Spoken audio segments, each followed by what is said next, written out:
Okay, Freddy, listen up. This is the night we've been waiting for. The night when all our wildest dreams could finally come true. Or at least, that's what Lenny believed. The city was quiet, the streetlights flickered, and the only sound was the distant hum of a late-night bus. Lenny's eyes sparkled with excitement, and Freddy just looked confused as usual. Lenny whispered, holding a hand-drawn map that honestly looked like a toddler drew it. The lines wobbled, the colors clashed, and there was even a suspicious jelly stain in the corner. But to Lenny, it was a masterpiece, a blueprint for greatness. "Tonight we strike!" he declared, as if he were leading a band of master thieves instead of just him and Freddy, who still had gum stuck to his shoe from last week. Freddy squinted at the map, his brow furrowing in deep concentration. "Strike what, a bowling ball?" he asked, genuinely puzzled. Freddy's mind always seemed to wander to the oddest places, and tonight was no exception. He pictured himself in a bowling alley, shoes squeaking, pins crashing, and for a moment he forgot all about the plan. Lenny sighed. The kind of sigh that said, "Why do I even bother?" He jabbed a finger across the street, pointing at the glowing sign, Emporium of Wonders. "The store, Freddy, Mr. Grumble's Emporium of Wonders," he said, trying to keep his patience. The store was legendary in their neighborhood, a place rumored to hold treasures beyond imagination, or at least a lot of weird stuff nobody else wanted. Freddy scratched his head, thinking out loud, "But Lenny, they got bubblegum there, and socks." He remembered the last time they'd gone in. Freddy had spent 20 minutes trying to decide between grape and mystery flavor, only to end up with a sock stuck to his elbow. The Emporium was a maze of oddities, and Freddy was easily distracted by shiny things and chewy snacks. Lenny just grinned, his eyes glinting with mischief. "Exactly! Easy pickings," he said, rubbing his hands together like a cartoon villain. To Lenny, the Emporium was a gold mine waiting to be cracked open. He imagined himself walking out with arms full of loot, maybe even a trophy or two for Best Heist of the Year, if such a thing existed for stealing bubblegum and mismatched socks. Lenny patted Freddy's shoulder, trying to inspire confidence. "We'll be rich, Freddy, rich," he promised, painting a picture of overflowing treasure chests, sparkling coins, and maybe even a golden sock or two. Freddy's eyes widened, caught up in the fantasy, even if he wasn't quite sure how bubblegum and socks would make them millionaires. Freddy looked unsure, his mind racing with questions. But when Lenny talked about riches, Freddy listened, even if it usually ended with them finding 5 cents in a moldy potato chip. Still, for these two, the thrill was in the adventure, the hope that maybe, just maybe, tonight would be different. Maybe tonight, their big plans would finally pay off. Or maybe they'd just end up with another story to tell, and a few more socks. The door chimed as they entered. Mr. Grumbles behind the counter raised an eyebrow. Honestly, he had seen more wrinkles on a grape. "Evening, gentlemen," he rasped. "Here to buy out the whole store?" "Maybe," blurted Lenny, and he instantly regretted it. Freddy bumped into a shelf and cans clattered. "Just browsing," Lenny squeaked, grabbing Freddy. Mr. Grumbles just chuckled. "Take your time, everything is glued down anyway." Freddy whispered, "Glued down? What kind of store is this?" Lenny shushed him. This was already turning out to be a lot harder than he thought. The day had started out simple enough, or at least as simple as any day could be for Freddy and Lenny, the most accident-prone duo in the city. The plan was straightforward. Slip into Mr. Grumble's Oddities Emporium, grab the gaudiest vase they could find and slip out before anyone noticed. But as always, things never went quite as planned. "Okay, Freddy, grab that vase," Lenny hissed, his eyes darting around the cluttered shop as he pointed to a gold-painted monstrosity perched on a high shelf. The vase sparkled under the flickering lights, looking more like a trophy for bad taste than anything valuable. Freddy, never one to question a bad idea, lunged for the vase. He wrapped his hands around it and gave it a good tug, but it just wouldn't budge. The vase seemed glued to the spot, as if it knew it was about to be stolen and was determined to stay put. Freddy's face turned red with effort as he yanked and twisted, his feet slipping on the polished floor. He pulled harder, gritting his teeth, and suddenly, with a sound that echoed through the shop like a trumpet, his pants ripped clean down the back. The noise was impossible to ignore. For a split second, time seemed to freeze as everyone in the store turned to look. "Whoops!" Freddy mumbled, his cheeks burning as he clutched at his polka-dotted underwear, trying desperately to cover up. His pants had betrayed him at the worst possible moment, pooling around his ankles and leaving him exposed in the middle of the shop. The embarrassment was almost too much to bear. Mr. Grumbles, the shopkeeper, looked up from his counter and burst out laughing. "First time shopping?" he called out, his voice echoing with amusement. The other customers joined in, some snickering behind their hands, others openly pointing and laughing. Freddy wished the floor would open up and swallow him whole. Lenny just face-palmed, his patience wearing thinner by the second. He muttered, Freddy could mess up a glass of water in a desert. It was classic Freddy. If there was a way to make a simple job go spectacularly wrong, he'd find it.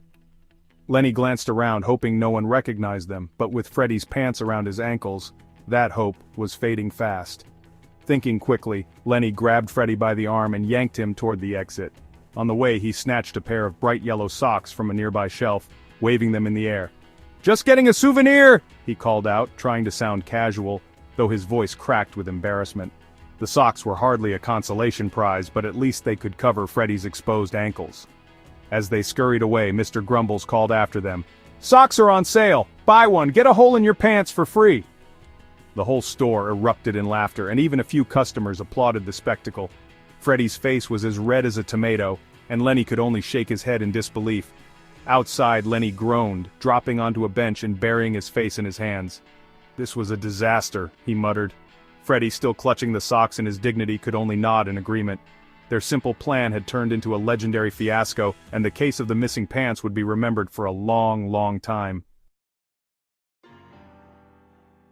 Lenny spotted the cash register and nudged Freddy.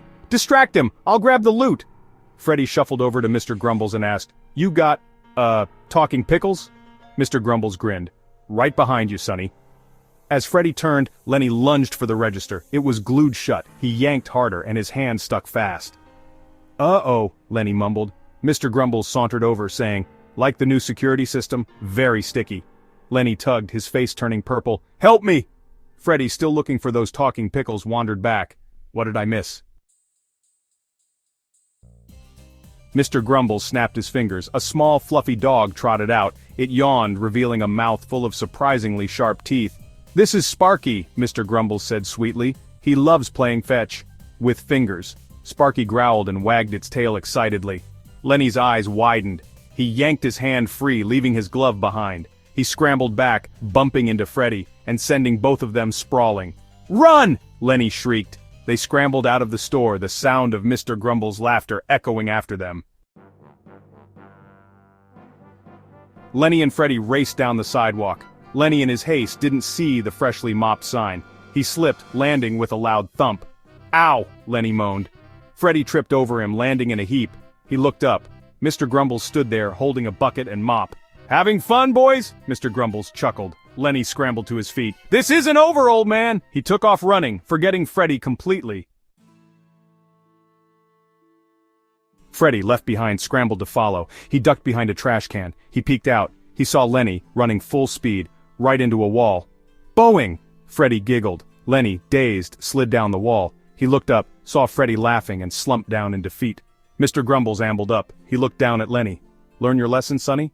Lenny sighed. "Crime doesn't pay, does it?" Mr. Grumbles helped Lenny and Freddy up. He dusted them off. Surprisingly, he wasn't even mad. "Tell you what," Mr. Grumbles said. "How about you two help me clean up this mess and we'll forget this whole thing ever happened?" Freddy looked at Lenny. Lenny shrugged. Cleaning didn't sound so bad compared to facing Sparky again.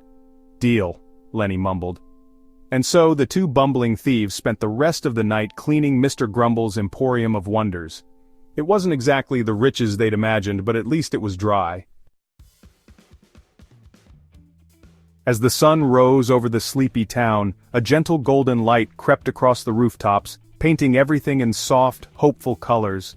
The world seemed to be waking up slowly, stretching and yawning after a long, eventful night.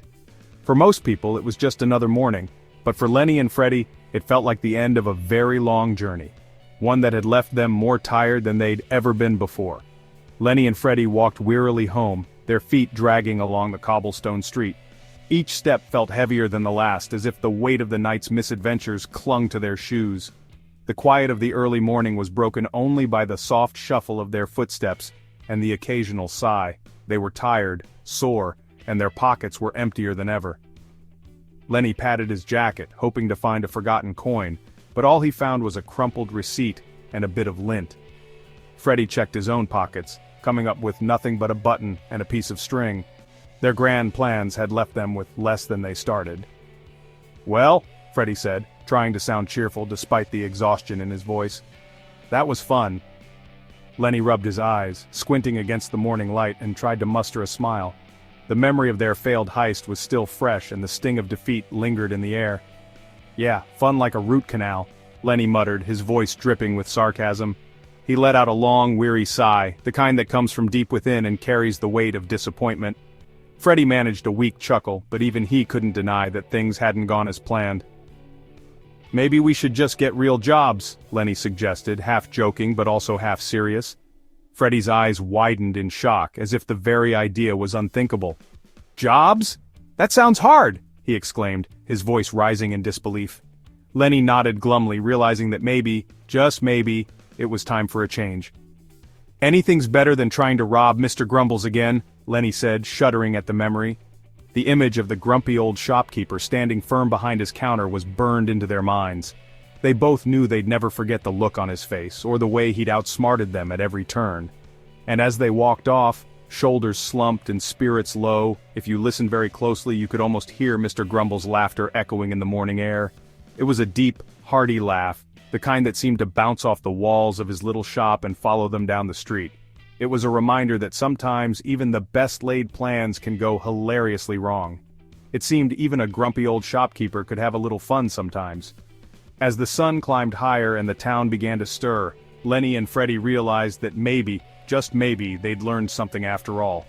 Not every adventure ends in riches, but every mistake is a story, and sometimes the best stories are the ones you laugh about later. With a final glance back at Mr. Grumble's shop, the two friends shuffled home, already wondering what tomorrow might bring.